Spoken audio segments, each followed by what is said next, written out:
Hello and welcome to our Teaching for Success Inclusive podcast series. I'm your host, Rosa Kemerembe.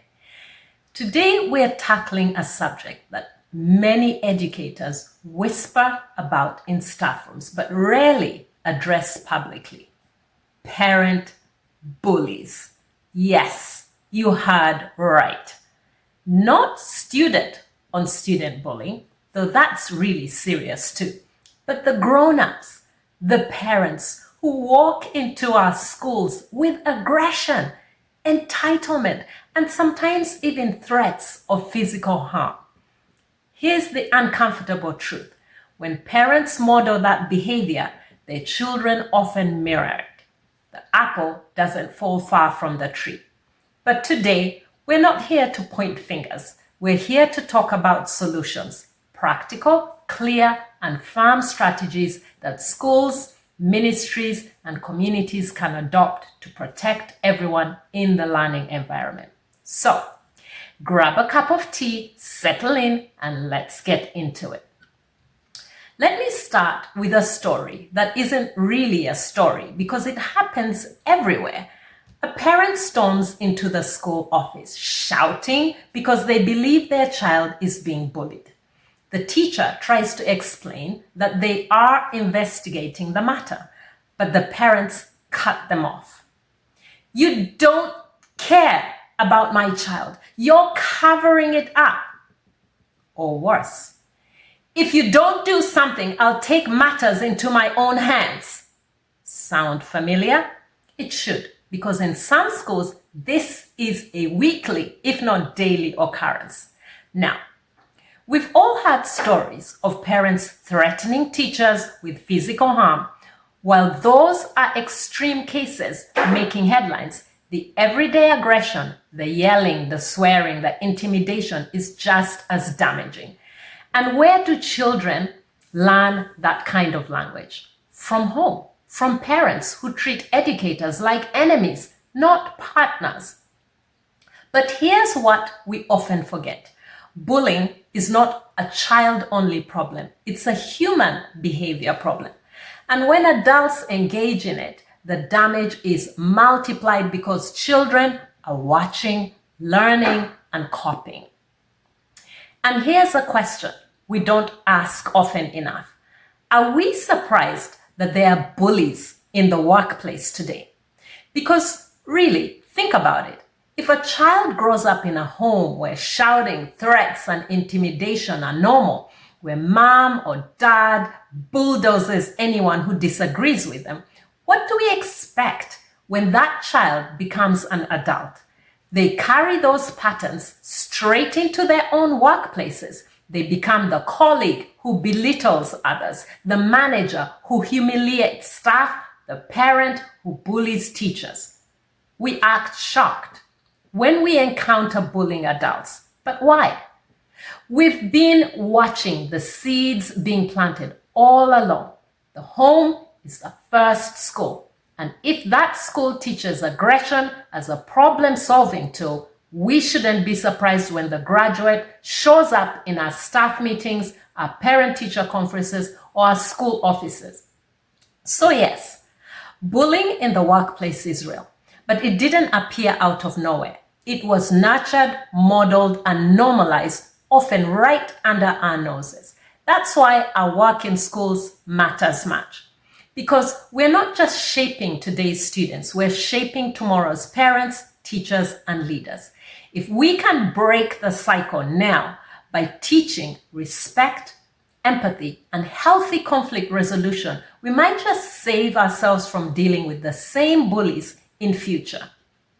So, what do we do about it right now in our schools today? First, clear policies visibly displayed. I'm talking about signage at every entrance. This is a bully-free zone. Aggressive behavior will not be tolerated by students, staff, or parents. We should see these signs because in some places and in some countries, we see these signs in clinics, we see them in hospitals, don't we? Because healthcare workers sometimes face threats from patients and their families. Schools are no different. We need that same level of seriousness. But signs alone aren't enough. Schools must have a written behavior policy that defines bullying clearly. Verbal bullying, physical bullying, cyberbullying, and intimidation. Lists consequences for parents. Yes, consequences for parents, including temporary bans from school property. Outlines of a report and response protocol that is consistent and fair. And here's a key point. Students should not be penalized for their parents' bad behavior. A child should not be suspended because mom or dad lost their temper. That's a separate issue.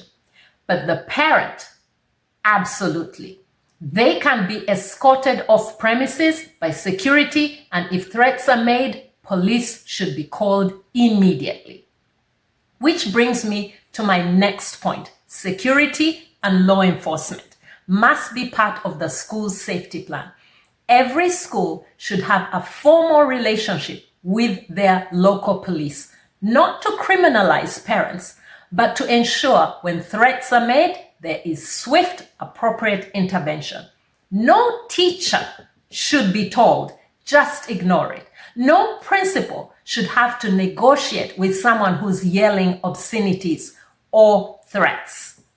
But we also have to be careful. There are cases where parents who work maybe or have connections with the military or police misuse their positions or their connections to intimidate teachers or administrators. That is unacceptable. Civilian or uniformed, everyone follows the same rules on school grounds. It doesn't matter what your position is. And if a parent uses their rank or their connections to threaten a teacher, there must be a clear reporting channel to their superiors. The Ministry of Internal Affairs and the Ministry of Defense should have designated contacts for school-related complaints involving their personnel. No one is above the law, and no one is above the school's duty to report its students and its staff. Now let's talk about children, because they are, after all, why we are here. Students who are bullied by peers often suffer in silence. Why? Fear of retaliation, fear of not being believed by adults, fear that the bully will get away with it. So we must create safe reporting systems, anonymous hotlines, trusted teachers, peer support groups. And when a student reports, we must act, because some students have lost their lives because of bullies. And we will not excuse that or tolerate that any longer. Immediately and consistently. No excuses. These bullying incidences have to be reported. But we also need to teach students conflict resolution skills. Not every disagreement is bullying. Sometimes it's a misunderstanding. Sometimes it's a clash of personalities. Sometimes it's immaturity. Children need to learn how to stand up for themselves assertively, not aggressively, and know how to de-escalate a situation. And these things have to be modeled and taught. And crucially, teachers need to build trusting relationships with their learners. A student who feels seen and heard by their teacher is far more likely to confide in them. That trust doesn't happen overnight. It's built through daily kindness, fairness, and genuine interest in each child's well-being. Peer support systems like buddy programs or student mediators can also be powerful. When students know they have allies among their classmates, the bully loses power. At the policy level, the Ministry of Education must step up. Every school should have a safe schools framework that is not optional, that is mandatory. And that framework should include training for teachers on handling aggressive parents, mental health support for bullied students, regular audits of the school climate. But we can't forget the parents themselves. Many parents who act out are not villains. They're scared, frustrated, and misinformed.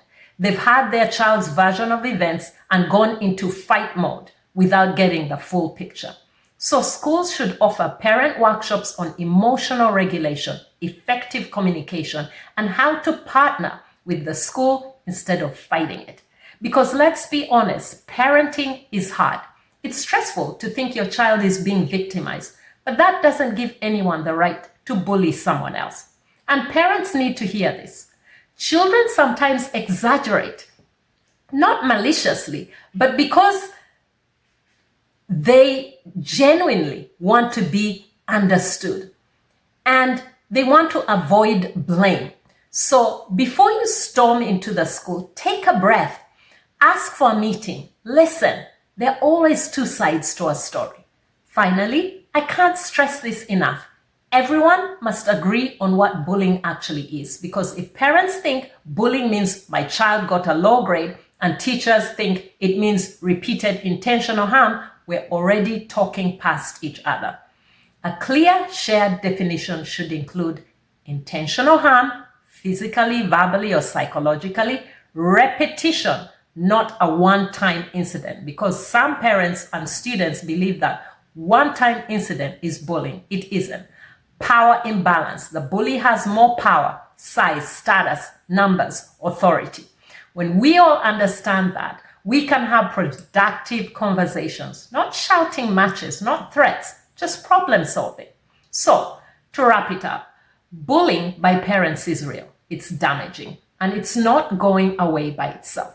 But with clear policies, visible signage, strong security protocols, supportive student systems, and a shared understanding of what bullying actually is, we can turn our schools into the safe havens they were meant to be. We are not just shaping students. We are shaping future parents, future teachers, and future leaders. Every lesson in kindness, every conversation about respect, every firm boundary we set echoes far beyond the school gates. Remember, parents, you are your child's first teacher. Model respect, even when you're angry and upset. Teachers, you are not alone. Lean on your administrators and your policies. Students, your voice matters. Speak up. Know that you deserve to feel safe. And schools, don't wait for a crisis. Don't wait for a life to be lost. Act now, because every child deserves a bully-free education. Thank you for joining me today on Teaching for Success, our inclusive podcast series. I'm your host, Rosa Kemerembe. Until next time, stay safe, stay strong, stay kind.